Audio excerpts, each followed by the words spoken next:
제가 첫 시간에 이제 나눌 주제, 그리고 제가 할당받은 주제가 뭐냐면요, 내 삶 사용 목적이요. 내 삶 사용 목적. 그리고 질문은 뭐냐면, 하나님은 내 삶을 어떻게 사용하기 원하시는가? 혹시 설교를 지역 교회에서나 이렇게 준비해 본 청년이 있는지 모르겠는데요.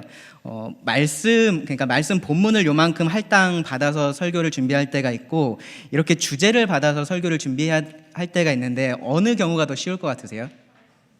네. 뭐 사람마다 좀 다른 것 같기는 해요. 어떤 사람은 주제를 주면은 이렇게 더 찾아서 하는 게 쉽다라고 하는데, 저는 주제를 주는 것보다는 말씀 본문이 정해지는 게 훨씬 쉬워요. 그러면은 그냥 그 말씀 딱 연구해서 거기서 무슨 얘기를 하는지 이렇게 전해주면 되니까. 근데 이렇게 주제가 주어지면은 순간적으로 좀 막막해져요. 그리고 머릿속에서 이런저런 생각들이 나는데, 성경 어디서 이런 얘기들을 하지? 막 그런 것들 생각이 들고, 그래서 결과적으로는 성경 전체를 다 이렇게 한번 훑어봐야 되고, 이제 그래서 이렇게 주제를 놓고서 말씀을 전하는 게 저는 쉽지 않습니다. 오늘 그래서 거기 본문이 아마 거기 캠프북에 써 있긴 할 거예요. 근데 그 본문은 여러분이 제일 뒤에 가서 보게 될 거고, 거기까지 가기 전에 아마 여러 성경 구절을 많이 보게 될 텐데, 다 찾으면은 한 2-3시간 할 것 같으니까 여기 앞에 띄워드릴 테니까요. 앞에 보시면서 같이 말씀을 따라왔으면 좋겠습니다. 네, 준비되셨나요?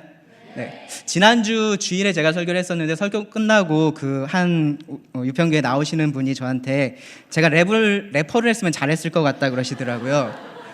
왜 그러냐 그랬더니 첫 번째로 말이 빠르고 라임을 잘 맞춘대요. 네.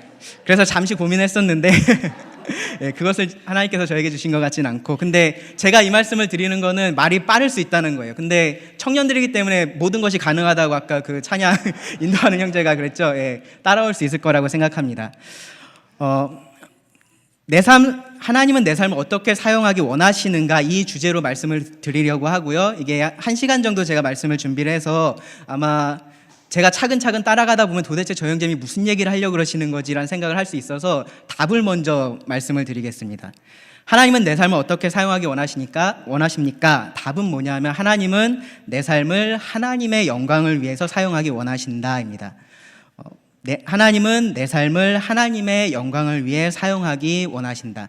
이것이 제가 내린 결론이 아니라 성경이 말하고 있는 결론이라는 것을 지금부터 여러분과 함께 생각해 보려고 합니다. 먼저 이 질문 자체에 대해서 좀 생각을 해볼 필요가 있는데, 이 질문이 과연 타당한 질문인가? 이 말 자체가 조금 이상하지 않아요? 하나님은 내 삶을 어떻게 사용하기 원하시는가? 네, 발음이 잘 안 되네요. 오늘은 랩을 하지 말아야 될 것 같은데 하나님은 내 삶을 어떻게 사용하기 원하시는가?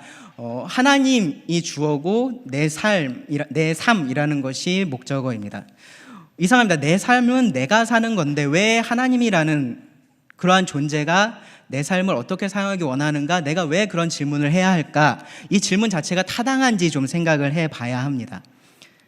하나님이 내 삶을 어떻게 사용하기 원하시는지를 내가 아는 것이 정말로 중요할까? 그러한 질문을 먼저 해볼 필요가 있습니다. 당연히 중요하니까 우리가 이런 캠프를 하겠죠. 왜 중요할까요? 결론은 이렇습니다. 내 삶이 하나님의 삶이기 때문에 그렇습니다. 내 삶이 하나님의 삶이기 때문에 그렇습니다. 먼저 이 삶이라는 말에 대해서 좀 생각을 해보겠습니다. 모든 사람은 누구든지요, 이 자리에 계신 분들 모두가 살아있지 않았던 때가 있었습니다. 그리고 살아있지 않았던 순간이 있고요. 그렇게 존재하지 않았던 그러한 순간이 있습니다. 사는 것 같지 않게 살았던 그러한 순간도 있습니다. 좀 다르게 말하면요, 이렇게 말할 수 있습니다. 우리가 존재하지 않았던 때가 있고 진정한 삶을 살지 않았던 때가 있습니다.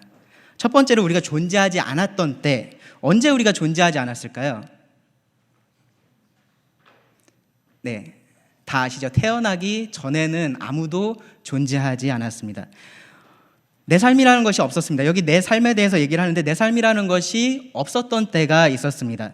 그럼 언제 우리에게 내 삶이라는 것이 생겼죠? 내가 태어났을 때 생깁니다.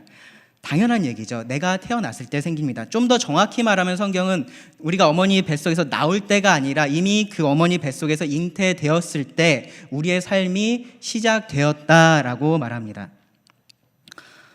기본적으로 이 말은요, 내 삶이라는 것을 내가 시작한 것이 아니다라고 말할 수 있습니다. 내 삶이라는 것은 나라는 사람이 시작한 것이 아니다라는 말입니다. 이 말에 대해서 동의하지 않을 사람은 아무도 없습니다. 뭐 어떤 종교를 믿고 있든지 혹은 아무런 종교를 가지고 있지 않든지 간에 이 명제에는 다 동의할 수 있습니다. 내 삶은 내가 시작한 게 아니다. 왜 그렇죠? 내가 존재하기 전에는 내가 아무것도 할 수 없기 때문에 그렇습니다. 내가 어떠한 의지도 가질 수 없고요. 내가 어떠한 것을 할 수 있는 그러한 힘이 나에게 없습니다. 내가 언제부터 존재할지, 어디에서 존재할지, 얼마나 존재할지, 또 어떻게 존재할지 그 누구도 자기 스스로가 그것을 정할 수가 없습니다. 그럼 누가 정할까요? 모든 사람들이 그렇게 존재하게 되는 순간이 오는데, 태어난 사람이라면요, 존재하게 되는 순간이 오는데, 그럼 도대체 누가 내가 언제부터 존재할지, 어디에서 존재할지, 얼마나 존재할지, 그가 어떻게 존재할지를 누가 정할까요? 이 질문에 대해서는 사람들이 다 다르게 생각합니다. 어떤 사람은 알 수 없다라고 얘기해요. 알 수 없다. 그것에 대한 답은 누구도 모른다라고 말합니다. 진화론에서는 뭐라고 얘기를 하죠? 진화론적인 관점에서 생각해 보면은 이러한 자연의 어떤 법칙 혹은 그러한 필요에 따라서 나라는 존재가 이 땅에서 존재한다라고 믿습니다. 우리는 하나님을 믿고 이 성경을 믿는 사람들입니다. 그렇다면 이 질문에 대한 답도 성경에서 찾아야겠죠. 이 질문에 대한 답은 우리가 성경을 오래 읽지 않아도 금방 찾을 수 있습니다. 왜 그러냐면은 성경의 가장 처음에서 이 질문에 대한 답을 하기 때문에 그렇습니다. 뭐라고 시작하죠? 창세기 1장 1절, 태초에 하나님이 천지를 창조하시니라. 태초에 하나님이 천지를 창조하셨습니다. 태초, 모든 것이 시작될 때, 그때 하나님은 이미 계셨고요. 그 하나님께서 모든 것을 시작하셨다라는 말입니다. 여러분 스스로가 내가 하나님이야 라고 생각하지 않는다면 여러분은 이 하나님께서 창조하신 이 천지에 해당되는 그러한 사람들이라는 겁니다. 분명히 성경이 말하는 것은 그 천지 안에 우리 인간들이 있었다라는 겁니다. 창세기 1장 26절에 가면요, 이렇게 말씀합니다. 하나님이 이르시되 우리의 형상을 따라 우리의 모양대로 우리가 사람을 만들고, 하나님께서 사람을 만들기 전에 계획하시는 것을 볼 수 있습니다. 우리의 형상을 따라 우리의 모양대로 사람을 만들자. 그리고 27절에서 하나님이 자기 형상 곧 하나님의 형상대로 사람을 창조하시되 남자와 여자를 창조하시고. 여기서 이 남자와 여자가 누굴까요? 여러분인가요? 아니죠. 그렇죠? 아담과 하와입니다. 첫 번째로 아담과 하와입니다. 그렇다고 해서 하나님께서 그럼 아담과 하와만 창조하셨고 나머지 사람들은 그럼 창조한 게 아니냐? 그렇지 않습니다. 성경은 하나님께서 모든 사람을 창조하셨다라고 말합니다. 민족이나 인종이나 성별이나 아무런 상관없이 하나님은 모든 사람을 창조하셨습니다. 시편에서 그런 말씀을 하는데요. 시편 33편 15절에서 그는 그들 모두의 마음을 지으셨다라고 합니다. 그들 모두의 마음을 지으셨다. 그리고 시편 86편 9절에서는요, 주여 주께서 지으신 모든 민족이 와서 주께 경배한다라고 합니다. 사도행전으로 가면은 이렇게 말씀합니다. 사도행전 17장 25절 26절에서 또 무엇이 부족한 것처럼 사람의 손으로 섬김을 받으시는 것이 아니니 이는 만민에게 생명과 호흡과 만물을 친히 주시는 이심이라. 만민, 모든 사람에게 생명을 주시는 분, 호흡을 주시는 분이 하나님이시다라는 겁니다. 26절에서는요, 인류의 모든 족속을 한 혈통으로 만드사 온 땅에 살게 하시고, 이 땅에 우리들을 살게 하신 분이 하나님이시고요, 그들의 연대를 정하시며 거주의 경계를 한정하셨으니. 무슨 말이에요? 우리가 언제 살지, 어디에서 살지를 하나님께서 다 정하셨다라는 겁니다. 그래서 성경의 저자들은요, 하나님께서 나를 창조하셨다, 그러니까 하나님께서 아담과 하와를 창조하셨다가 아니라 하나님께서 나를 창조하셨다라고 말하는데 전혀 거리낌이 없습니다. 욥기 33장 6절에 보시면 나와 그대는, 엘리후가 하는 얘기인데요, 나와 그대가 하나님 앞에서 동일하니 나도 흙으로 지으심을 입었다. 잘 아시는 시편 139편 말씀에서는요, 13절부터 보시면 주께서 내 내장을 지으시며 나의 모태에서 나를 만드셨나이다. 하나님께서 다 지으셨다라고 말합니다. 만드셨다라고 합니다. 내가 주께 감사함은 나를 지으심이 심히 기묘하심이라. 주께서 하시는 일이 기이함을 내 영혼이 잘 아나이다.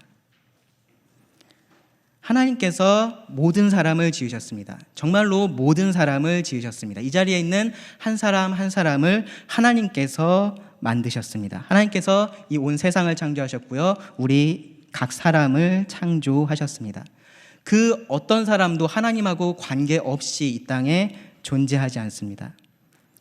만물이 주에게서 나오고 주로 말미암고 주에게로 돌아간다라고 성경은 말합니다. 자, 그러면 하나님께서 우리를 존재하게 하셨다라고 하는데 그럼 그게 무슨 의미일까? 어떤 의미냐면요. 시편 95편 4절과 5절에 보시면 이렇게 말합니다. 땅의 깊은 곳이 그의 손 안에 있으며 산들의 높은 곳도 그의 것이로다. 땅의 깊은 곳, 산들의 높은 곳, 모든 것을 말하고 있습니다. 이 땅에 있는 것들을 말하고 있습니다. 그것들이 하나님의 손에 있고요. 하나님의 것이다라고 말합니다. 하나님의 소유라고 말합니다. 왜 그러냐면 5절에 보시면 바다도 그의 것이라 그가 만드셨고 육지도 그의 손이 지으셨도다. 시편 89편 11절은요. 하늘이 주의 것이요 땅도 주의 것이라 세계와 그 중에 충만한 것을 주께서 건설하셨나이다. 하나님의 창조, 하나님께서 우리를 존재하게 하셨다라는 말의 의미가 이 말씀을 통해서 보면 어떤 의미입니까? 하나님께서 창조하셨기 때문에 하나님께서 모든 것의 주인이시다라는 말입니다. 모든 것을 하나님께서 소유하신다라는 의미입니다. 그래서 시편 24편 1절에서는요. 땅과 거기에 충만한 것, 세계와 그 가운데 사는 자들은 다 여호와의 것이로다라고 선포합니다. 하나님께서 우리를 존재하게 하셨다라는 말의 의미가 뭐라고요? 하나님께서 우리를 소유하신다라는 말입니다. 우리가 하나님의 소유입니다. 우리가 하나님의 것입니다. 하나님이 우리의 주인이십니다. 성경이 자주 사용하는 비유가 있습니다. 하나님과 우리의 관계에 있어서요. 토기장이와 진흙입니다. 토기장이와 진흙. 이사야 64장 8절에서는 그러나 여호와여 이제 주는 우리 하나님이시니이다. 우리는 진흙이요 주는 토기장이시니 우리는 다 주의 손으로 지으신 것이니이다. 하나님이 토기장이고 우리가 진흙입니다. 그것이 어떤 의미인지 사도 바울이 로마서에서 설명합니다. 로마서 9장에서 이 사람아 네가 누구이기에 감히 하나님께 반문하느냐.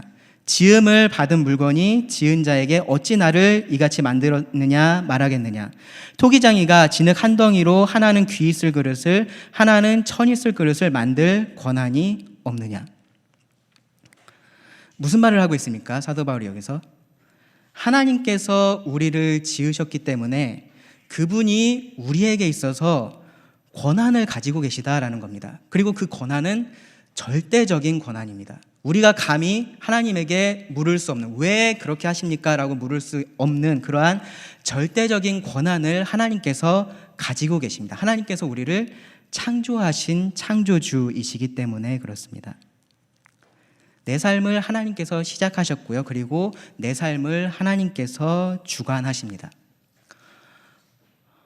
이 말을 여러분들이 들을 때 좀 받아들이기 어렵다면 사실 두 가지 중에 하나입니다. 여러분이 아직 구원받지 않은 사람이거나 여러분이 아직 구원받지 않은 사람의 아주 가까운 그리스도인인 것입니다. 하나님이 우리 삶에 대해서 그러한 권한을 가지고 계십니다. 절대적인 권한을 가지고 계십니다. 여러분이 이 말을 하나님 우리의 창조주세요, 하나님이 우리의 주권자세요라고 그렇게 가볍게 생각하지 않았으면 좋겠습니다. 이 말은요, 내 삶에 있어서 제일 중요한 것, 내 삶에 있어서 가장 중요한 것은 다른 어떤 것도 아니고요. 심지어 나 자신도 아니고 하나님이라는 의미입니다. 그리고 그 하나님의 말씀을 가볍게 여기고 내가 원하는 대로 살래요 라고 하는 그 사람들을 하나님은 영원한 심판에 처하게 하십니다. 하나님은 우리를 창조하신 분이시고요. 우리의 삶에 대해서 주권을 가지고 계신 분이십니다.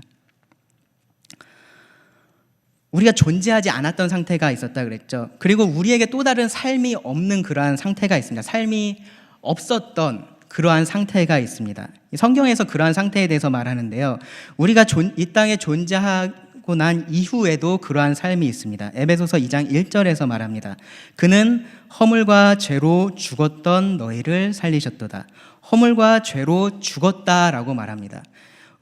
영적인 죽음에 대해서 말하는 겁니다. 우리가 이렇게 죽은 상태에서 어떻게 우리가 살아가는지 성경이 말하는데요. 에베소서 말씀 잠깐 찾아보실까요?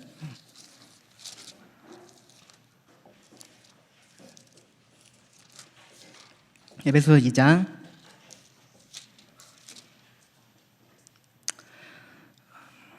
1절에 보시면 그는 허물과 죄로 죽었던 너희를 살리셨도다.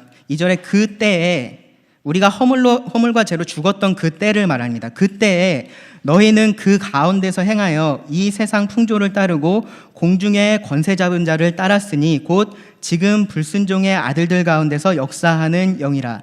전에는 그때입니다. 허물과 죄로 죽었던 그때에는 우리도 다 그 가운데서 우리 육체의 욕심을 따라 지내며 육체와 마음에 원하는 것을 하여 다른 이들과 같이 본질상 진노의 자녀이었더니.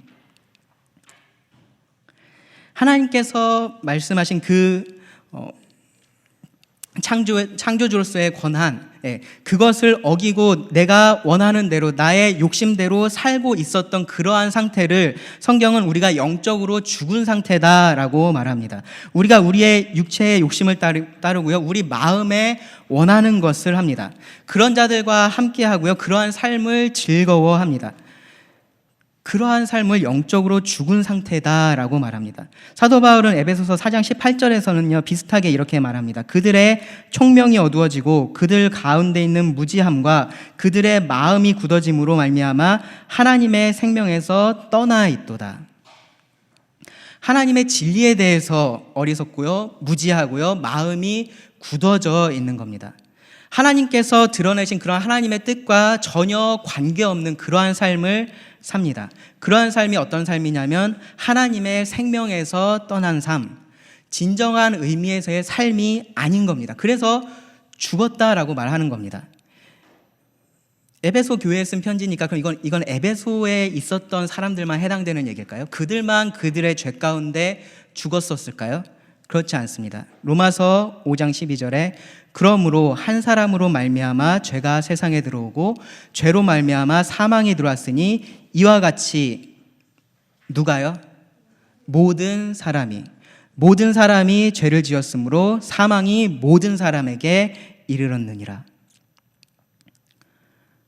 로마서 3장 9절부터 12절에서는요. 그러면 어떠하냐? 우리는 나으냐? 결코 아니라. 유대인이나 헬라인이나 다 죄 아래 있다고 우리가 이미 선언하였느니라. 모든 사람이 그러한 죄 가운데 살아갑니다. 모든 사람이 죄인이고요, 모든 사람이 영적으로 죽은 자들입니다. 정말로 역설적인 표현이지만 모든 사람이 태어나죠. 그들의 삶을 살아가죠. 태어나서 그들의 삶을 살아갑니다. 그런데 영적으로는 죽은 자로서 태어난다라는 겁니다.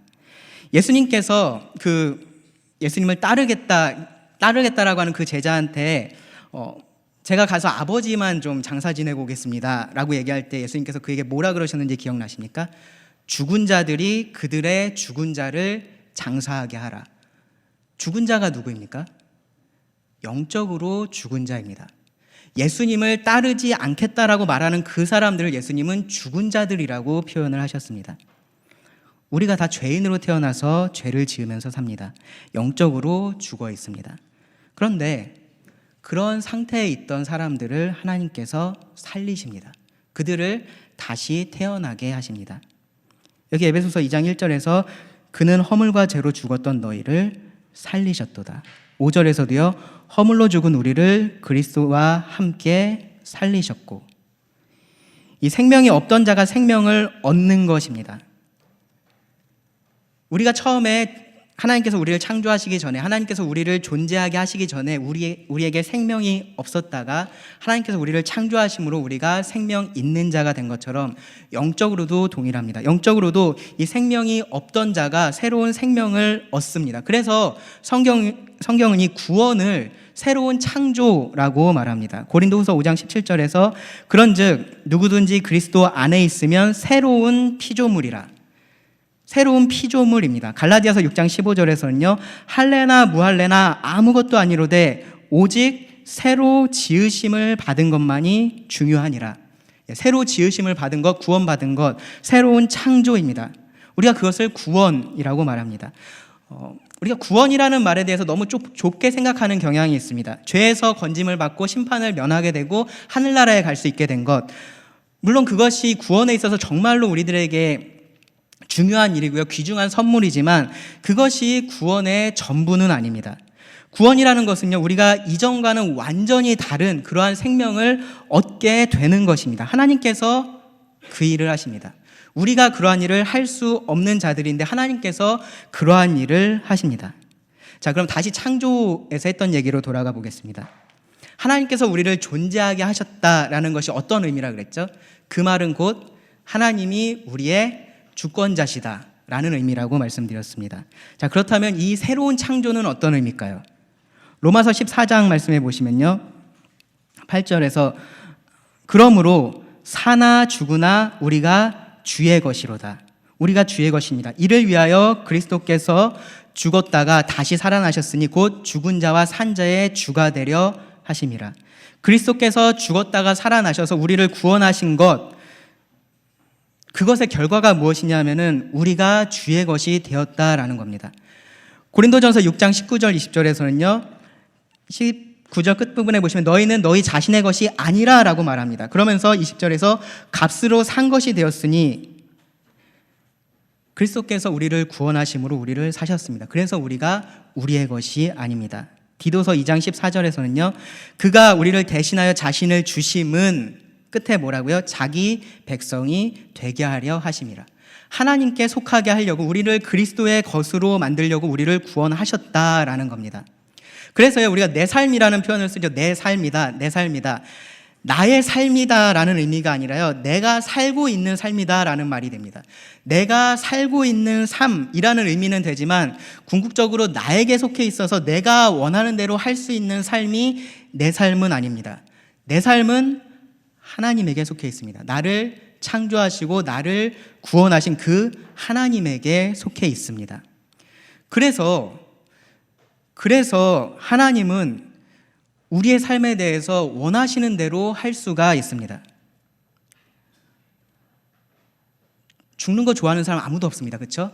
근데 사람이 어느 순간에 죽습니다. 자기 의지와 상관없이, 자기가 원하는 것과 상관없이, 자기가 얼마나 많은 재물을 모았고 얼마나 많은 권력을 모았고 얼마나 많은 힘을 모았는지에 상관없이 그들의 삶이 끝납니다. 왜 그렇죠?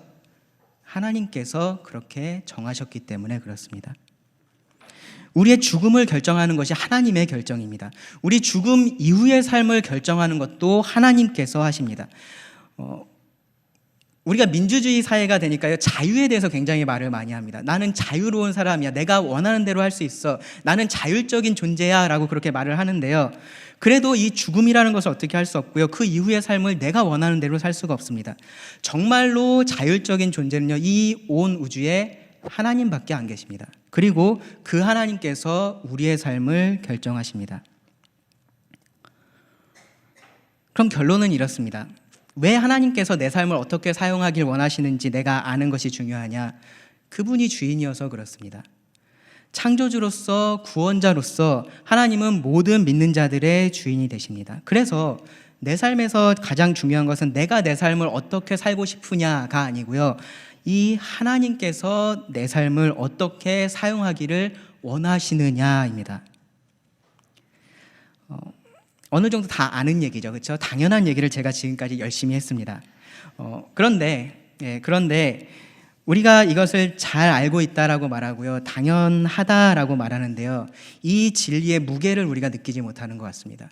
정말로 하나님이 창조주이시고 하나님이 주인이시라는 말을, 이 말을 우리가 정말로 진지하게 그리고 무겁게 생각해 볼 필요가 있습니다. 하나님을 주인이시라고 말하는데요, 우리는 어떤 생각을 하냐면요, 그래도 내 삶에서 이 정도는 내가 원하는 대로 할 수 있지, 이것도 내 맘대로 못하면 내가 어떻게 살아, 답답해서, 그러한 생각들을 우리가 합니다. 수입의 일부를 헌금으로 내죠, 그렇죠? 여러분들이 뭐 최소한 교회에서 11조는 해야지 그러한 가르침들 아마 많이 받으셨을 것이라고 생각합니다. 뭐 11조가 됐든 12조가 됐든 어쨌든 얼마를 헌금을 합니다. 그러면서 그 나머지는 마치 내가 원하는 대로 쓸 수 있는 것처럼 생각하는 경우들이 있습니다. 일주일에 하루, 주일을 정말 열심히 교회에서 헌신하고 나면 나머지 6일은 그냥 내가 원하는 대로, 그것에 대한 어떻게 보면 보상처럼 그렇게 살 수 있을 것처럼 생각합니다. 말씀에 어느 정도만 순종하면은 될 것처럼 그렇게 생각합니다. 때로는요, 정말로 하나님 잠깐만 여기 계세요. 저는 제가 좀 원하는 것 좀 하고 올게요 라는 마음을 우리가 가질 때도 있습니다. 교회에서 보는 사람을 학교에서 보고 직장에서 보는 것이 불편하게 여겨질 때가 있습니다. 왜 그런가요? 내가 교회에서 사는 것처럼 그곳에서 그렇게 살지 못하기 때문에 그렇습니다. 그렇게 살고 싶지 않기 때문에 그렇습니다. 내 삶의 일부에만 하나님을 주인으로 생각하고 있는 겁니다. 하나님이 내 삶의 주인이십니다. 내 삶 전부의 주인이십니다. 왜 그러냐면은 하나님이 나의 주인이셔서 그렇습니다. 나의 모든 것에 있어서 하나님께서 무엇을 원하시는지가 정말로 중요합니다. 자, 그러면 이제 본론으로 넘어가겠습니다. 지금까지 서론을 말씀드린 거고요. 자, 본론으로 넘어가서 그럼 중요한 건 이거잖아요. 하나님께서 실제로 그러면은 나는 네 삶을 통해서 이런 일들을 하고 싶어. 나는 네 삶을 향해서 이러한 목적을 가지고 있어라고 하나님께서 말씀을 해 주셨느냐라는 거죠. 말씀을 해 주셨습니다. 우리가 창조와 구원으로 나눠서 첫 번째 말씀을 드렸는데요. 마찬가지로 이 목적이 있어서도 창조와 구원으로 나눠서 생각해 볼 수 있습니다. 세상에서는 뭐라고 말하냐면은 이 인생에 있어서 정답이라는 것이 없다라고 말합니다. 그래서 각자 네가 원하는 대로, 네가 좋다고 생각하는 대로, 네가 행복한 대로 너의 삶을 살아가면 된다라고 말합니다. 네가 행복하면 그걸로 된 거야라고 말을 합니다. 우리가 정말로 이 땅에 그냥 우연히 존재하게 되고 어쩌다가 지금 이 세상을 살아가게 된 거라면 충분히 그렇게 말할 수 있습니다. 그리고 사실은요, 이 인생의 의미를 찾는 노력 자체가 무의미하다라고 말해도 딱히 뭐라고 반박할 말이 없습니다. 그런데 이 하나님을 믿는 자들은 그렇게 생각할 수 없습니다. 왜냐하면 우리가 어쩌다가 이 땅에 존재하게 된 게 아니어서 그렇습니다. 우리를 존재하게 하신, 우리의 삶을 시작하신 하나님은 분명한 목적을 가지고 계십니다. 이사야 43장 7절. 내 이름으로 불려지는 모든 자, 곧 내가 내 영광을 위하여 창조한 자를 오게 하라. 그를 내가 지었고 그를 내가 만들었느니라. 무엇을 위해서 창조하셨다고요? 내가 내 영광을 위해서 창조하셨다라고 말합니다. 우리가 하나님의 영광을 위해서 창조되었습니다. 고린도전서 8장 6절에서도 이렇게 말합니다. 그러나 우리에게는 한 하나님 곧 아버지가 계시니 만물이 그에게서 났고 우리도 그를 위하여 있다. 우리가 하나님을 위하여 존재한다라는 겁니다. 골로새서 1장 16절에서는요. 만물이 그에게서 창조되되 하늘과 땅에 보이는 것들과 보이지 않는 것들과 혹은 왕권들이나 주권들이나 통치자들이나 권세들이나 만물이 다 그로 말미암고 그를 위하여 창조되었고. 이것이 창조의 목적입니다. 하나님을 위하여서, 하나님의 영광을 위하여서 우리가 창조되었습니다. 이 성경이 구원받기 전에 우리의 상태를 영적으로 죽었다라고 말하는 것이요, 이 창조의 목적을 전혀 이행할 수 없는 상태가 되었기 때문에 그렇습니다. 여러분들이 볼펜을 쓰죠, 그렇죠? 지금 열심히 필기하시고 계실 텐데 볼펜을 쓰는데 볼펜이 더 이상 나오지 않습니다. 그럼 어떡하죠? 버립니다. 그렇죠? 왜 버리죠? 더 이상 볼펜으로서의 역할을 할 수 없기 때문에 그렇습니다. 그것은 여전히 볼펜처럼 생겼고요. 여러분들이 새 볼펜, 잘 나오는 볼펜과 그 볼펜을 놓고 보면 겉으로 볼 때는 동일하게 보일지 몰라요. 그런데 하나는 볼펜으로서의 역할을 하는 볼펜이고 하나는 그렇지 않습니다. 이 역할을 제대로 하는 볼펜은 우리가 여전히 사용할 수 있지만 그렇지 않은 것은 우리가 버립니다. 볼펜처럼 보이지만 볼펜이 아닌 겁니다. 우리가 구원받기 전의 상태를 전적 타락 타락이라는 표현을 통해서 설명을 합니다. 혹시 들어보셨나요? 전적 타락. 우리가 완전히 타락했다, 완전한 죄인이다라는 말입니다. 이 말은요, 사람이 할 수 있는 한 악한 생각만 하고 악한 일만 한다, 그러한 의미가 아닙니다. 그런 말이 아니에요. 왜 그러냐면 여러분들 세상을 보세요. 이 세상을 보면요, 구원만 안 받았지 믿는 사람보다 더 믿는 사람처럼 사는 사람 얼마든지 있습니다. 정말로 기부도 많이 하고요, 헌신적으로 가정을 돌보는 그런 사람들도 있고요, 불쌍한 사람들, 그들의 편에 서서 그들을 돌보는 사람들 충분히 많이 있습니다. 그런데 뭐가 문제냐면 그들이 창조의 목적에 맞게 그러한 일을 하고 있느냐라는 겁니다. 하나님의 영광을 위해서 창조된 자가 하나님의 영광을 위해서 살고 있지 않다면 그것은 그 본래 창조의 목적에 맞게 살고 있는 것이 아닌 겁니다. 하나님을 사랑해서 하나님의 영광을 위해서 하는 것이 아니라면요, 그것이 어떤 일이든지 간에, 우리가 보기엔 좋은 일처럼 보일지라도 그것은 어떤 일이든지 간에 하나님께서 보시기에는 선이 아닙니다. 하나님의 영광을 위해서 하는 것이 선이고요, 그렇지 않은 모든 것이 악입니다. 자, 하나님께서 우리를 창조하신 목적, 하나님의 영광을 위해서입니다. 그렇다면 하나님께서 우리를 새로 창조하신 목적, 우리를 구원하신 목적은 뭘까요? 고린도후서 5장 15절에서 그가 모든 사람을 대신하여 죽으심은 살아있는 자들로 하여금 다시는 그들 자신을 위하여 살지 않고 오직 그들을 대신하여 죽었다가 다시 살아나신 이를 위하여 살게 하려 함이라. 우리를 위해서 사는 게 아니고요, 우리가 그동안 우리를 위해서 살았습니다. 구원받기 전에 우리를 위하여서 살았습니다. 근데 이제는 더 이상 그렇게 살지 않게 하려고 구원하셨다라는 겁니다. 고린도전서 6장 19절 20절은요, 너희 몸은 너희가 하나님께로 받은 바 너희 가운데 계신 성령의 전인 줄 알지 못하느냐? 너희는 너희 자신의 것이 아니라 값으로 산 것이 되었으니 뭐라고요? 그런즉 너희 몸으로 하나님께 영광을 돌리라. 로마서 14장 7절 9절은요, 우리 중에 누구든지 자기를 위하여 사는 자가 없고 자기를 위하여 죽는 자도 없도다. 우리가 살아도 주를 위하여 살고 죽어도 주를 위하여 죽나니 그러므로 사나 죽으나 우리가 주의 것이로다. 이를 위하여 그리스도께서 죽었다가 다시 살아나셨으니 곧 죽은 자와 산 자의 주가 되려 하심이라. 자, 구원의 목적이 무엇입니까? 하나님을 위해서 사는 겁니다. 하나님의 영광을 위해서 사는 겁니다. 창조의 목적과 동일합니다. 하나님께서 우리 인간들을 창조하셨을 때 모든 것이 보시기에 좋았습니다. 선했습니다. 그런데 그 피조물 가운데 죄라는 것이 들어왔고요, 그것이 치명적이었습니다. 우리 인간이 더 이상 그 창조의 목적에 합당한 삶을 살 수가 없는 존재가 되었습니다. 살아는 있는데 죽은 것하고 동일한 그러한 상태가 되었습니다. 그런 인간을 하나님께서 구원해 내신 겁니다. 다시 살리셨습니다. 다시 살리셔서 그 창조의 목적에 합당한 삶을 살 수 있게 만드신 겁니다. 그래서 성경의 결론은 뭐냐면은 우리가 무엇을 하든지 하나님의 영광을 위해서 하라는 겁니다. 고린도전서 10장 31절, 너희가 먹든지 마시든지 아주 단순하고 아주 당연한 일, 그런 것 하나하나, 우리가 생각하는 가장 하찮은 것, 그것 하나하나까지도 다 무엇을 위해서 하라고 말합니까? 하나님의 영광을 위해서 하라. 하나님께서 그러한 목적을 두고 우리를 창조하셨고요, 그러한 목적을 두고 우리를 구원하셨다라는 말입니다. 우리 삶에 이러한 하나님의 목적이 있다라는 것을 아는 것이 정말로 중요합니다. 이 케빈 드영이라는 사람은 이 그리스도인들이 이런 목적에 대해서 좀 무감각해진 것에 대해서 이렇게 말했습니다. 내가 걱정하는 것은 우리가 그리스도께서 무엇으로부터 우리를 구원해 주셨는지에 대해서는 올바르게 축하하고 재발견해 가는데 반해 그리스도께서 무엇을 위해 우리를 구원해 주셨는지에 대해서는 거의 아무런 생각도 노력도 하고 있지 않다는 점이다.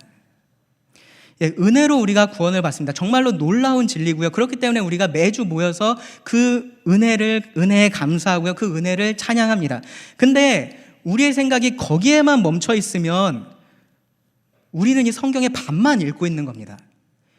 이 성경은 하나님께서 우리를 구원하신 그 놀라운 사실을 말합니다. 그리고 동시에 그러니까 너희가 이렇게 살아야 한다라는 그 하나님의 목적에 대해서 분명하게 말하고 있습니다. 구원받은 자라면요, 그러한 우리에게 감사가 되는 말씀, 그 뒤에 이어지는 그러므로라는 그 말에 주목하셔야 합니다. 자, 중간 정리를 할까요? 하나님께서 우리를 창조하셨고 우리를 구원하셨습니다. 그래서 우리 삶의 궁극적인 주인이 누구시라고요? 네, 하나님이십니다.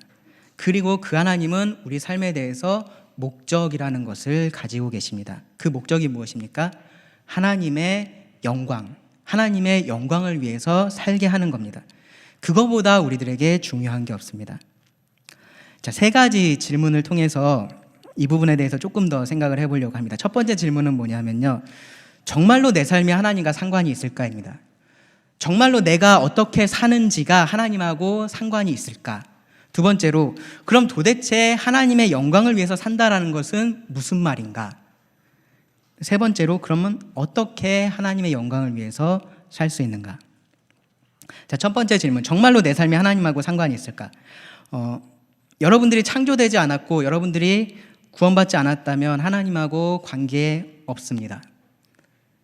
하지만 여러분이 창조된 존재이고요, 여러분이 구원받은 존재라면 하나님과 나는 정말로 깊은 관계가 있습니다. 그 부분에 대해서는 이미 다 말씀드렸습니다.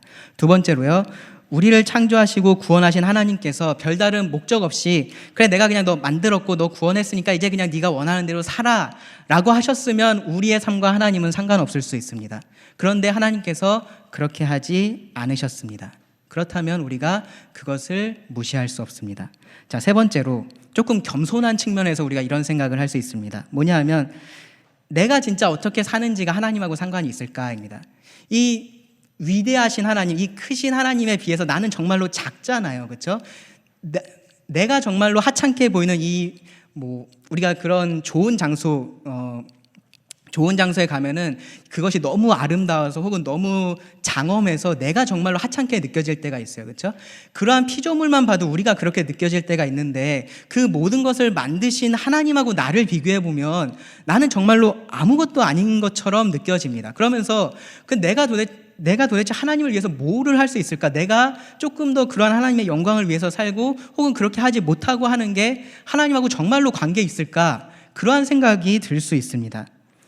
충분히 그러한 생각은 할 수 있습니다. 그런데 성경은 하나님께서 우리가 생각할 수 없는 그러한 작은 것까지도 관심을 가지고 계시다라고 말합니다. 하나님께서 공중에 새 한 마리가 날아가는 것을 신경 쓰고 계십니다. 들에 풀이 피고요, 그 풀이 피는 게 아니죠. 풀이 자라고 꽃이 피고 하는 것들 하나님께서 다 신경 쓰고 계십니다. 우리의 머리카락, 숱까지 하나님께서 하나하나 다 신경 쓰고 계십니다. 하나님은 크신 하나님이신데요, 동시에 우리와 함께 하시는 그러한 하나님이십니다. 그래서 시편 기자들은 보면요, 하나님에 대해서 우리 하나님 그런 이야기도 많이 했는데 나의 하나님이다 라는 표현을 굉장히 많이 했습니다. 나의 하나님이다. 하나님께 이 한 사람 한 사람이 다 중요하기 때문에 그렇습니다. 여러분, 이거 한번 생각해 보십시오. 우리가 왜 다 지금 죄인으로 태어나고 있습니까? 우리가 왜 다 죄인으로 태어나죠? 네, 원죄 누가 지었죠? 아담이라는 그 한 사람의 불순종, 그 한 사람의 불순종 때문에 이 모든 인류를 하나님은 심판 아래 두셨습니다. 그리고 그 중에 일부를 하나님께서 구원하시려고 독생자 예수 그리스도를 보내기까지 하십니다. 아브라함이라는 한 사람의 순종 때문에 그 온 이스라엘 민족이 축복을 받았고요, 그들뿐만 아니라 지금의 우리까지도 이렇게 축복을 받고 있습니다. 소돔과 고모라, 의인 몇 명이 없어서 멸망했죠? 10명이 없어서 멸망했습니다. 다윗이라는 한 사람의 믿음을 보시고 하나님은 이스라엘이라는 민족을 구원하셨습니다. 이런 예들은요, 여러분들이 성경을 읽어보시면 수도 없이 찾을 수 있습니다. 누가복음 15장에 가시면 예수님께서 잃어버린 사람 한 사람을 찾는 것에 대한 비유를 말씀하십니다. 양 100마리 중에 잃어버린 한 마리를 위해서 그 목자가 그 99마리를 놔두고 찾아갑니다. 이 99마리가 중요하지 않다라는 얘기를 하려고 그러는 게 아니고요, 이 잃어버린 한 영혼이 소중하다라는 이야기를 하려는 겁니다. 하나님께 있어서 그렇습니다. 내 삶이, 여러분들의 삶이 여러분들에게 중요하다면 사실은 하나님에게 있어서도 그 삶이 중요합니다. 하나님이 나에게 의존적이시다라는 말을 하는 게 아닙니다. 그 크신 하나님께서, 그 위대하신 하나님께서 나라는 사람이 없으면 사실은 훨씬 더 많은 일들을 하실 수 있는 그분께서 우리 같은 자들에게 관심을 가지고 계시고 일을 하신다라는 겁니다. 내 삶은 이렇게 살아도 그만 저렇게 살아도 그만, 그러한 삶이 아닙니다. 자, 그럼 도대체 하나님의 영광을 위해서 산다는 게 무슨 말일까? 이 중요한 질문인데요. 도대체 어떻게 사는 것이 우리가 하나님의 영광을 위해서 사는 거냐? 자, 쉬운 것부터 생각해 보겠습니다. 우리가 무언가를 위해서 산다라는 말은 자주 쓰죠, 그렇죠? 저 사람은 돈을 위해서 사는 사람이야. 저 사람은 명예를 위해서 사는 사람이야. 저 사람은 뭐 가족을 위해서 사는 사람이야. 뭐 그런 표현들을 씁니다. 무언가를 위해서 산다라는 거 어떠한 의미냐면은 그것을 그 사람의 삶에서 우선순위에 두고서 살아간다라는 말입니다. 그것을 그 삶에 있어서 가장 중요한 가치로 놓고 가장 중요한 것으로 놓고 살아간다라는 말입니다. 그래서 하나님의 영광을 위해서 산다라는 말도 사실은 우리가 그런 측면에서 생각해야 합니다. 하나님의 영광을 최우선의 가치에 놓고 살아가는 것, 그것이 곧 하나님의 영광을 위해서 사는 거겠죠. 그러면 이 하나님의 영광이라는 것이 도대체 뭐냐? 하나님의 영광이라는 것이 뭐냐? 그것이 중요합니다. 이 하나님의 영광을 이해하려면 먼저 우리가 거룩이라는 말을 이해를 해야 합니다. 성경에 우리가 거룩이라는 말을 자주 보고요. 이 거룩이라는 말은 기본적으로 분리, 구별됨, 구분됨을 의미합니다. 그러니까 도덕적으로 죄가 없는 것도 이러한 거룩이란 말을 쓰지만 조금 더 넓은 의미에서 구별된 것들을 이 거룩이라는 표현을 통해서 지칭을 하는데요. 성전에 보시면 성전의 물건들을 거룩하다라고 표현을 합니다. 그 성전의 그릇이 무슨 대단한 그런 좋은 일을 해서 거룩한 걸까요? 그런 것이 아니고 그 성전에서 하나님을 예배하기 위해서 특별히 구별된 그릇이기 때문에 거룩하다라고 그렇게 표현을 하는 겁니다. 그러면 하나님의 거룩하심이라고 우리가 말할 때 그것은 어떤 의미겠습니까? 하나님의 구별되심입니다. 하나님의 구별되심. 다른 말로 하면 하나님의 하나님 되심, 하나님을 다른 것과 구별하게 만드는 하나님의 특징 혹은 하나님의 속성이다라고 말할 수 있습니다. 여기 이제 여러분들이 계시니까 이 여러분들 중에서 이분하고 이 사람하고 이 사람이 뭐가 달라라고 물어보면 우리가 이 사람은 이렇고 저 사람은 저래라고 그런 차이들을 이야기를 하겠죠. 그것은 차이이지 누가 더 뛰어나고 누가 더 못하고 그러한 의미는 아닙니다. 그런데 우리가 하나님에 대해서 이러한 거룩하심, 다르심, 차이를 이야기할 때는 그것은 우열의 의미입니다. 하나님이 우리하고 다르다라는 것은 나쁜 쪽으로 다른 게 전혀 없기 때문에 그렇습니다. 하나님은 우리와 다르십니다. 한없이 우리보다 크신 분이시기 때문에 그렇습니다. 이 하나님이 모든 피조물과 구별되는 창조주시다라고 성경은 말합니다. 그래서 하나님은 어떤 피조물과도 같지 않습니다. 여러분들이 알고 있는 그 어떤 것과도 하나님은 같지 않습니다. 사무엘상 2장 2절에서 여호와 같이 거룩하신 이가 없으시니, 여기 거룩이란 말이 나오죠? 나오고 있나요? 네. 여호와 같이 거룩하신 이가 없으시니 이는 주밖에 다른 이가 없고 우리 하나님 같은 반석도 없으심이니이다. 이 거룩하심에 대해서 이 하나님과 같은 것이 전혀 없다라는 말로 설명을 합니다. 이사야 40장 25절에서는요, 거룩하신 이가 이르시되 그런즉 너희가 나를 누구에게 비교하여 나를 그와 동등하다 하겠느냐. 하나님의 거룩하심은 이 하나님의 어떠하심, 하나님의 위대하신 속성을 말합니다. 그러면 하나님의 영광이라는 것은 무엇이냐? 그러한 하나님의 거룩하심, 그러한 하나님의 속성이 피조물 가운데 드러나는 것, 그것을 하나님의 영광이다라고 말합니다. 이 영광에 해당되는 히브리어 단어가 카보드인데요. 카보드, 키보드 아니고요, 카보드입니다. 카보드. 잘 알아두시면 나중에 한번 써먹을 때가 있을지 몰라요. 자, 카보드라는 이 말의 핵심 의미가 뭐냐면요, 무거움이에요. 무거움. 그래서 그 엘리 제사장 아시죠? 그렇죠? 그 사람이 어땠어요? 비둔했다라고 우리말 성경에 그렇게 번역이 된 걸로 기억하는데, 그 말이 이 단어입니다. 카보드. 엘리라는 사람이 무거웠다라는 겁니다. 무거웠다. 이 바위가 무겁다라고 할 때도 이 표현을 쓰는데요. 근데 이 무겁다라는 것보다 조금 더 확장된 의미로 성경은 이 카보드라는 단어를 사용을 합니다. 우리말도 똑같아요. 우리말에 무겁다라는 의미를 가진 한자가 있습니다. 뭐죠? 중, 그렇죠? 무거울 중. 우리가 그 중이라는 말을 무겁다라는 의미로도 쓰는데 어떤 의미로도 써요? 중요하다라는 말도 씁니다. 중요하다, 중하다. 작년인가 그 유행했던 말 있죠. 무엇이 중한디 뭐 그랬던 거 있잖아요. 예, 뭐가 무겁냐라고 물어보는 게 아니고요. 어떤 의미예요? 뭐가 더 중요하냐, 뭐가 더 가치 있냐라고 물어보는 거잖아요. 그것처럼 이 히브리어의 카보드도 마찬가지로 이 무거움이라는 뜻이 있는데 중요하다. 그래서 탁월하고 위대하고 뛰어난 것을 지칭할 때 사용하는 그러한 표현입니다. 하나님의 영광이라는 것이 그렇다라는 겁니다. 하나님의 그러한 위대하심이 이 피조물 가운데서 나타나는 것, 그것을 하나님의 영광이다라고 말합니다. 그래서 이 구약에 보면 이 하나님의 영광이 임했다 그런 표현들이 있어요. 하나님의 영광이 임했다. 하나님의 임재, 하나님의 나타나심에 대한 표현이고요. 혹은 그 말 자체를 하나님하고 동일한 말로서 사용을 하기도 합니다. 이사야 말씀에 보면은 이렇게 말하죠. 그 스랍들이 이렇게 하나님에 대해서 찬양하는데요. 서로 불러 이르되 거룩하다, 거룩하다, 거룩하다. 이 하나님의 본질적인 속성을 말할 때는 거룩이라는 단어를 사용했습니다. 그리고 만군의 여호와여 그의 영광이 온 땅에 충만하도다. 온 땅에 충만한 것에 대해서는 영광이라는 단어를 사용을 하죠. 하나님은 위대하시고 그 위대하신 속성이 피조물 가운데서 충만하게 드러나 있다. 그러한 의미입니다. 자, 그러면 이 하나님의 영광을 위해서 산다라는 게 무슨 말이냐? 먼저 하나님의 영광을 위해서 사는 것이 아닌 것에 대해서 말씀을 드리겠습니다. 하나님의 영광을 위해서 산다라는 말이 아닌 것은요, 첫 번째로 그런 하나님의 위대하심을 내가 얻기 위해서 산다라는 의미는 아닙니다. 그 하나님의 위대하심은 하나님에게만 속해 있는 것이고요, 내가 가질 수 있는 게 아닙니다.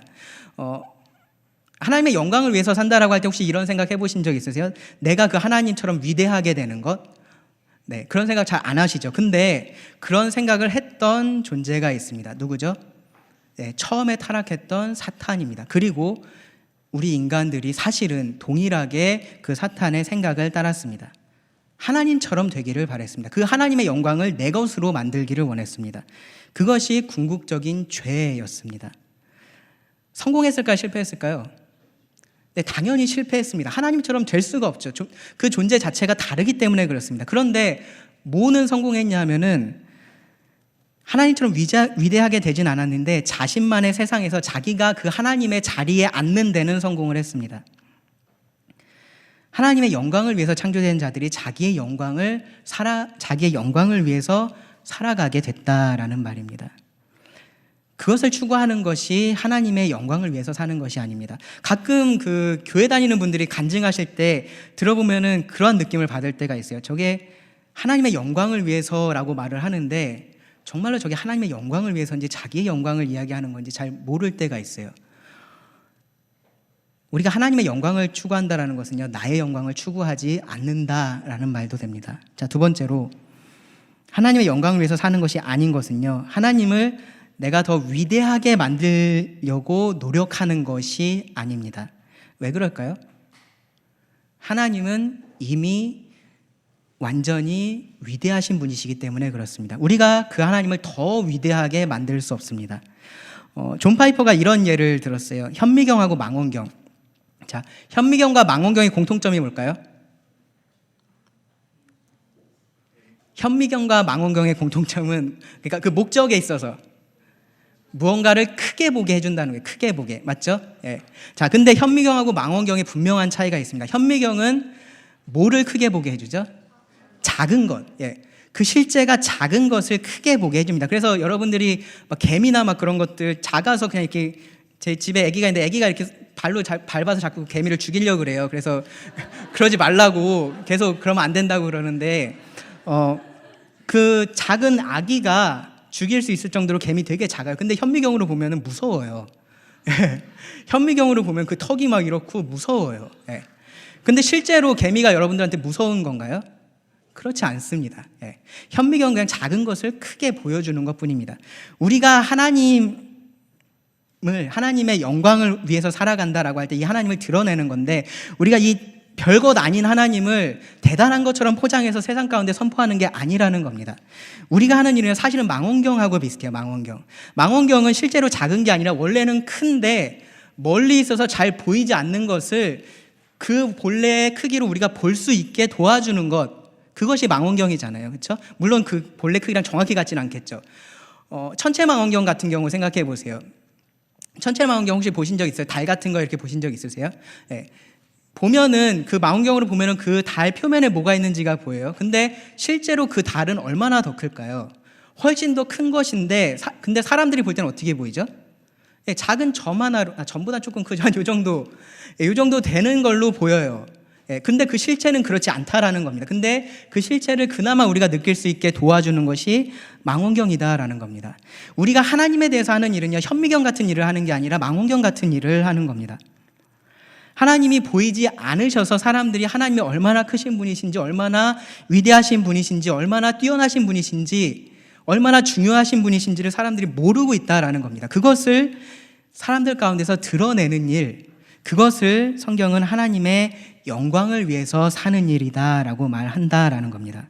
그래서 하나님의 영광을 위해서 산다라는 말은 이 하나님을 중요하게 여기고 그 하나님의 위대하심을 세상 속에서 나타내면서 사는 것이라고 정리할 수 있습니다.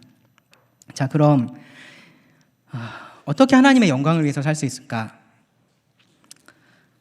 어떻게 우리가 그러한 하나님을 위해서 살 수 있을까? 생각해 보면요, 사실은 모든 피조물들이 그러한 일들을 하고 있어요. 그렇죠?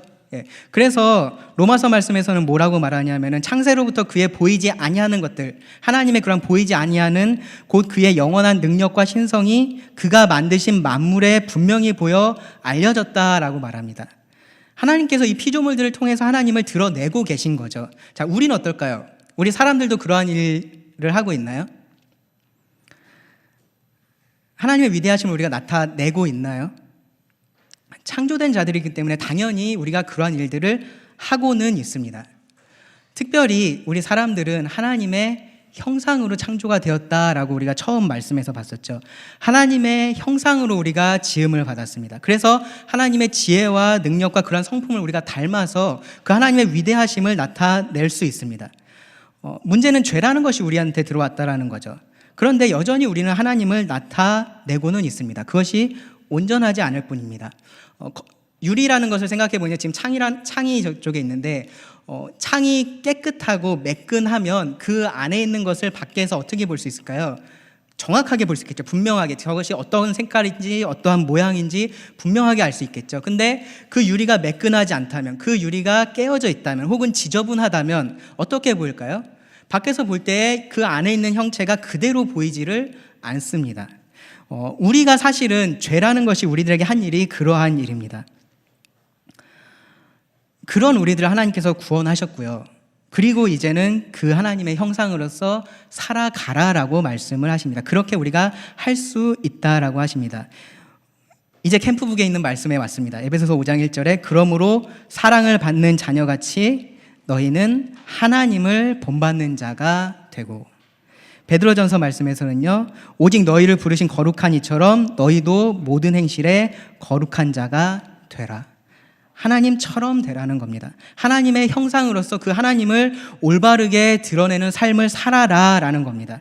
그것이 우리가 하나님께 영광을 돌리는 방법입니다.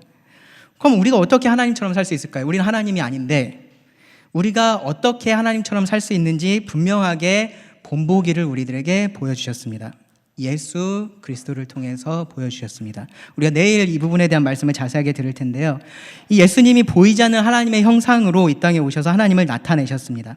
그래서 이렇게 말씀합니다. 로마서 8장 29절에 하나님이 미리 아신 자들을 또한 그 아들의 형상을 본받게 하기 위하여 미리 정하셨으니, 그 아들의 형상을 본받게 하시려고 우리들을 정하셨다, 우리를 선택하셨다라는 겁니다. 자, 이렇게 오늘 말씀을 정리할 수 있습니다. 하나님의 영광을 위해서 산다라는 것은 우리가 막연하거나 혹은 추상적으로 생각할 그러한 것들이 아닙니다. 뭔가 내가 대단한 일을 해놓고서 이거 다 하나님께서 하신 일입니다, 그렇게 하는 것, 그러한 것만이 하나님의 영광을 위해서 사는 것이 아닙니다. 하나님의 영광을 위해서 산다라는 것은 그 하나님의 어떠하심, 그 하나님의 성품을 내 삶을 통해서 드러내는 일입니다. 매일매일 순간순간 내 삶을 통해서 하나님의 위대하심을 나타내는 것, 그것이 하나님의 영광을 위해서 사는 삶입니다. 하나님의 형상으로서 온전한 하나님의 형상인 그 예수님의 모습을 닮아가는 것, 그것이 하나님의 영광을 위해서 사는 삶입니다. 그렇게 그리스도를 닮아가는 삶을 거룩하게 되어가는 삶, 성화의 삶이다라고 말합니다. 하나님께서 그것을 위해서 우리를 창조하셨고요, 우리를 구원하셨습니다. 제가 지금까지 여러분들의 이성을 향해서 말씀을 드렸습니다. 제가 드린 말씀 여러분들이 이성적으로 받아들일 수 있다라고 생각을 하는데요. 근데 솔직히 이러한 마음이 여러분들 마음속에 혹시 들지 모르겠습니다. 그러면 결국 하나님의 영광을 위해서 산다라는 것은 나하고는 진짜로 상관없는 일처럼 여겨질 수 있습니다. 무슨 말이냐면은 나의 행복이나 내가 원하는 것, 그런 것하고는 전혀 상관없는 삶을 내가 살아야 된다라는 말이냐, 어떻게 생각하면 나라는 존재는 하나님이라는 존재에게 그냥 이용당하는 것 같은 그러한 생각이 혹시 여러분들 마음에 들 수 있습니다. 자, 그 부분에 대해서 말씀을 드리고 말씀을 줄이려고 합니다. 첫 번째로, 사도 바울의 말이 맞습니다. 우리가 지음받은 물건으로서 그 지은 자에게 어떠한 질문도 합당하지 않습니다. 그러한 권리가 우리들에게 없습니다.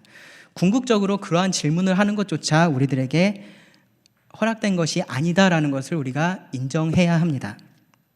그런데 여러분들 이 말을 기분 나쁘게 생각할 필요는 없습니다. 하나님께서 우리를 사용하시는 것은 맞는데요, 동시에 하나님께서 우리를 사랑하셔서 그렇게 하시기 때문에 그렇습니다. 우리가 손해보는 것이 아닙니다. 성경은 우리 마음에 대해서 뭐라고 표현을 하냐면요, 만물보다 거짓되고 심히 부패했다라고 말합니다. 그게 무슨 말이냐 하면요, 뭐가 좋고 뭐가 나쁜지를 우리가 알 수 없다라는 거예요. 우리가 잘못 알고 있다라는 겁니다. 우리는 어떤 것하고 같냐 하면요, 우리는 밥은 안 먹고 달고 짭짤한 과자만 먹겠다라고 떼쓰는 아이들하고 같습니다. 칼을 들고서 이것으로 베는 게 마치 재밌어 보이는 것처럼, 그게 재밌는 일인 것처럼 생각하는 그러한 아이들하고 같습니다. 젓가락을 들고서 콘센트에 넣어보고 싶어하는 그러한 아이와 같습니다. 높은 곳에 올라가서 뛰어내리고 싶어 하고요, 우리가 좋다, 내가 하고 싶다라고 생각하는 것들이 사실은 그러한 것들이라는 것입니다. 그럴 때 이 아이를 사랑하는 부모는 뭐라고 얘기할까요? 그래, 네가 원하는 거니까 해, 그렇게 말할까요? 그렇게 말하지 않습니다. 사랑하는 부모라면은 하지 말라라고 합니다. 하지 말라라고 하면서 그것이 왜 위험하고 왜 잘못된 것인지를 가르쳐 줍니다. 하나님이 우리의 주인이십니다. 우리 삶 모두의 주인이 되십니다. 그런데 하나님은 못된 주인이 아닙니다. 세상 무엇과도 비교할 수 없는 그런 좋은 주인이십니다. 우리를 사랑하고요, 우리에게 최고의 것을 줍니다. 얼마나 좋은 것을 주셨나요? 여러분들이 구원받았다면 이미 이것을 받았습니다. 하나님이 세상을 이처럼 사랑하사 독생자를 주셨으니, 그 독생자를 주셨습니다. 로마서 말씀을 마지막으로 찾아보고 마치겠습니다. 로마서 5장 보시면요,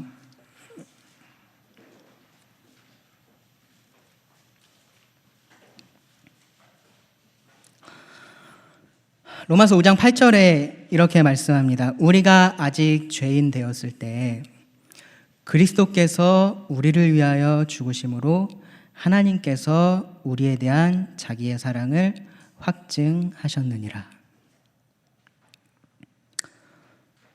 그리스도께서 우리를 위해서 죽으신 것, 하나님께서 우리를 구원하신 것. 아까 볼펜 얘기를 드렸는데요, 볼펜은 안 나오면 그냥 버립니다. 하나님께서 그 창조의 목적에서 벗어난 삶을 사는 우리를 버리지 않으시고 우리를 구원하신 것, 그것이 무엇을 확증하냐 하면 하나님께서 우리를 사랑하시는 분이시다라는 것을 확증합니다. 몇 장 더 넘겨보실까요? 8장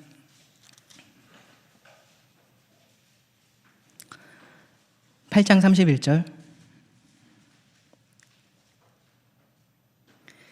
그런즉 이 일에 대하여 우리가 무슨 말 하리요?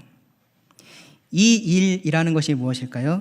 바로 그 앞에서 한 말입니다. 하나님께서 우리를 부르시고 우리를 의롭다고 하시는 그 일. 이러한 일에 대해서 우리가 무엇을 말할 수 있겠느냐라는 겁니다. 만일 하나님이 우리를 위하시면 누가 우리를 대적하리요? 자기 아들을 아끼지 아니하시고 우리 모든 사람을 위하여 내주신 이가 어찌 그 아들과 함께 모든 것을 우리에게 주시지 아니하겠느냐. 하나님께서 우리들에게 대해서 가지고 계신 계획, 하나님의 생각, 하나님의 목적은 언제나 선입니다. 선. 최고의 선입니다. 우리가 알지 못하고 우리가 상상할 수 없는 그러한 기쁨과 만족입니다. 우리가 하나님의 영광을 위해서 산다라는 것이 내 삶이라는 것은 내가 원하는 것은 저 뒤에 처박아 두고 그냥 이것만 어떻게든 위해서 사는 것처럼 그렇게 뭔가 좀 답답한 삶을 사는 것처럼 그렇게 생각하는데요. 사실 그렇지 않다라는 겁니다. 이 하나님의 영광을 위해서 사는 삶은 우리 최고의 삶을 추구하는 것과 같습니다. 절대로 손해보는 삶이 아닙니다. 오히려 그렇게 살지 않는 것이 손해보는 삶이고요. 예수님은 뭐라 그러셨냐면은 그것이 곧 제 목숨을 잃어버리는 삶이다라고 말씀하셨습니다. 이것이 내 삶을 향한 하나님의 목적입니다. 나를 사랑하시는 그 하나님을 더 친밀하게 알고 그리고 하나님의 거룩하심으로 더 나가는 것, 그리고 그 그리스도의 모습을 향해서 나가는 것, 즐겁게 그곳을 향해서 가는 것, 그것이 내 삶을 향한 하나님의 목적입니다. 여러분의 삶을 정말로 가치 있고 정말로 즐겁고 정말로 행복하게 살기를 원한다면, 그렇다면 내가 원하는 무언가를 해야겠다라는 생각을 잠깐 접어두시고요. 하나님께서 내 삶을 통해서 무엇을 하기 원하시는지 그것을 바로 알고 그렇게 여러분들이 사실 수 있기를 바랍니다. 그 하나님 안에 최고의 것이 있습니다. 기도하시고 말씀을 드리겠습니다. 하나님, 또 우리가 이 말씀을 통하여서 하나님께서 또 우리 삶에 어떠한 목적을 가지고 계신지 또 생각해 보게 하심에 감사를 드립니다.